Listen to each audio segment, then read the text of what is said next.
राजधानी लखनऊ में हुए गोमती रिवरफ्रंट घोटाले में शिवपाल यादव की मुश्किलें बढ़ सकती है। इसके साथ ही जांच के दायरे में 2 वरिष्ठ नौकरशाहों के भी आने की बात कही जा रही है। सीबीआई इस मामले में इनसे पूछताछ की तैयारी में है। उसने सरकार से नियमानुसार इसकी इजाजत मांगी है, जिससे वो अपनी जांच आगे बढ़ा सके।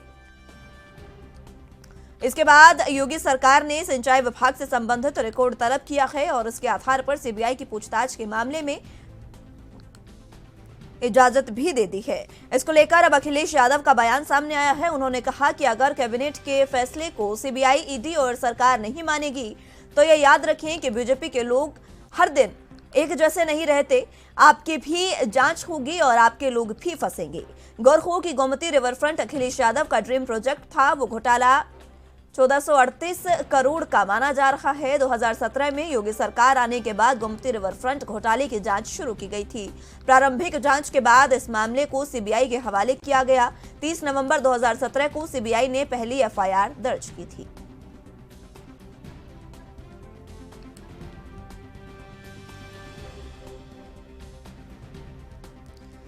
तो आपको बता दें कि राजधानी लखनऊ में गोमती रिवरफ्रंट घोटाले में शिवपाल यादव की मुश्किलें बढ़ सकती है। उसका कारण ये है कि शिवपाल यादव की घर वापसी बीजेपी को रास नहीं आ रही है। इसी वजह से शिवपाल की सिक्योरिटी भी घटा दी गई है और जांच को भी सीएम योगी द्वारा हरी झंडी दे दी गई है। ज्यादा जानकारी के लिए लखनऊ से संवाददाता जितेंद्र चौहान हमारे साथ मौजूद हैं। जितेंद्र, फिलहाल जिस तरीके से शिवपाल यादव को लेकर अब जांच के आदेश सीएम योगी द्वारा दे दिए गए हैं, यानी कि ये कहा जाए कि शिवपाल के साथ साथ समाजवादी पार्टी की मुश्किलें भी यहां बढ़ सकती हैं। देखिए, बिल्कुल उस समय समाजवादी सरकार थी और समाजवादी सरकार में लखनऊ के गोमती रिवर फ्रंट बना था और इसी मामले में शिवपाल यादव समेत 2 अधिकारियों से पूछताछ के लिए सीबीआई ने अनुमति मांगी थी, जिसको सरकार ने दे दी है।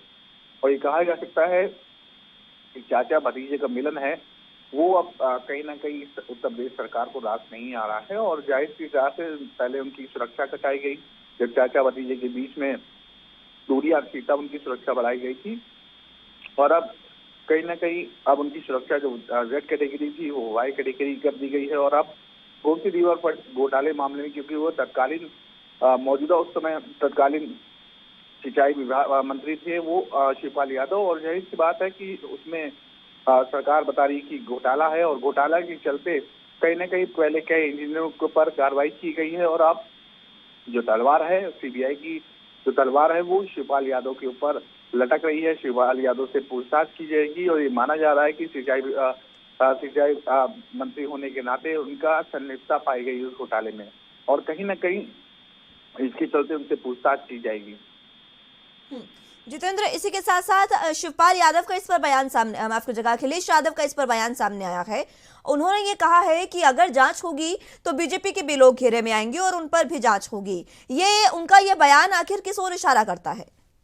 देखिए, शिवपाल यादव से भी सवाल हुआ था इस पर, लेकिन शिवपाल यादव ने कुछ नहीं बोला, लेकिन अखिलेश यादव ने इस पर जवाब जरूर दिया है। और अखिलेश यादव ने कहा कि उस समय जो रिवर फ्रंट बना था उसमें पूरे कैबिनेट के फैसले थे और जाहिर सी बात है अगर कैबिनेट के फैसले को उत्तर प्रदेश की भारतीय जनता पार्टी नहीं मानती है तो जो उत्तर प्रदेश सरकार लगातार कैबिनेट में गड्ढा मुक्त होने की बात कही जा रही, जो पैच भरे जा रहे हैं उसमें भी कई मंत्री घेरे में आ सकते हैं। और कहीं ना कहीं जिस तरह से कैबिनेट में फैसला हुआ था रिवर फ्रंट बनने का, उसमें काम जितने भी वो सब कैबिनेट में पास हुए हैं और मौजूदा सरकार गड्ढा मुक्त कराने के लिए, पैच भरने के लिए लगातार फैसले ले रही है। तो जाहिर सी बात है इनके फैसलों को अगर वो नहीं मानते तो आने वाले समय में अगर सरकार की जांच कराई जाएगी, उनके भी कई मंत्री कहीं ना कहीं घेरे में आएंगे। इस तरह लेकर अखिलेश यादव ने घेरने का काम किया और कहीं ना कहीं कई सवालों का अखिलेश यादव ने जवाब दिया, क्योंकि चाचा और भतीजे में जब से मिलन हुआ है तो जाहिर सी बात है किसी भी वार का जवाब अखिलेश यादव, चाचा के ऊपर जो वार हो रहे हैं वो का वार का जवाब अखिलेश यादव खुद दे रहे हैं।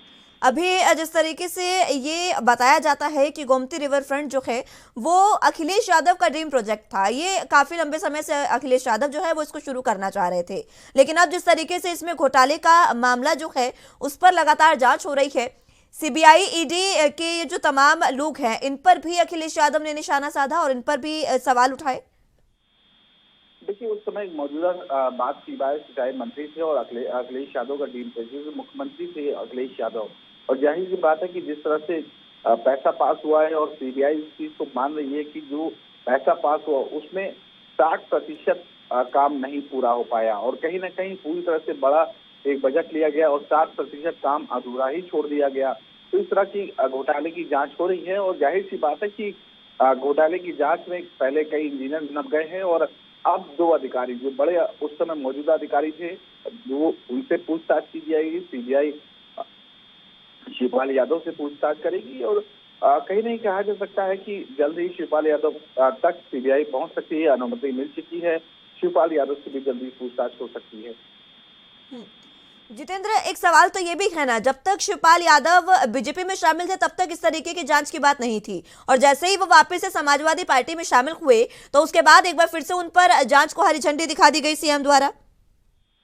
देखिए, बिल्कुल जाहिर सी बात है क्योंकि ये चीज देखने को मिली थी कि शिवपाल यादव और अखिलेश यादव के बीच में जब दूरियां बढ़ी थी तो तोहफे के तौर पर जरूर कहा जा सकता है कि उत्तर प्रदेश सरकार ने उनको जेड कैटेगरी की सुरक्षा दी थी, उनके पार्टी के लिए कार्यालय दिए थे, तो ऐसे कई काम किए थे। लेकिन जिस तरह से अब चाचा भतीजे की जो दूरियां थी वो नजदीकियों में जो बदली, मुलायम सिंह यादव के निधन के बाद अब मैनपुरी में पूरा परिवार एक होकर कहीं न कहीं डिम्पल यादव के समर्थन में लगातार प्रचार कर रहे हैं। अखिलेश यादव तो वहीं शिवपाल यादव भी लगातार जनसभाएं कर रहे हैं और डिम्पल यादव को जिताने की अपील कर रहे हैं। तो जाहिर सी बात है कि इस तरह चीजों को लेकर चाचा भतीजों की नजदीकियों को लेकर अब राजनीतिक, ये कहा जा सकता है कि राजनीतिक शुरू हो गई है और अब शिवपाल यादव पर जो अभी तक तलवार नहीं लटकी थी सीबीआई की, कई चीजों में जांच नहीं हो रही थी, अब धीरे धीरे आगे भी माना जा रहा है कि आगे भी जो चीजें और भी जो खुलेंगी वो कहीं ना कहीं शिवपाल यादव तक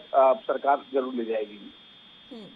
ठीक है जितेंद्र, बहुत शुक्रिया आपका हमारे साथ जुड़ने के लिए और तमाम अहम जानकारी हम तक पहुंचाने के लिए।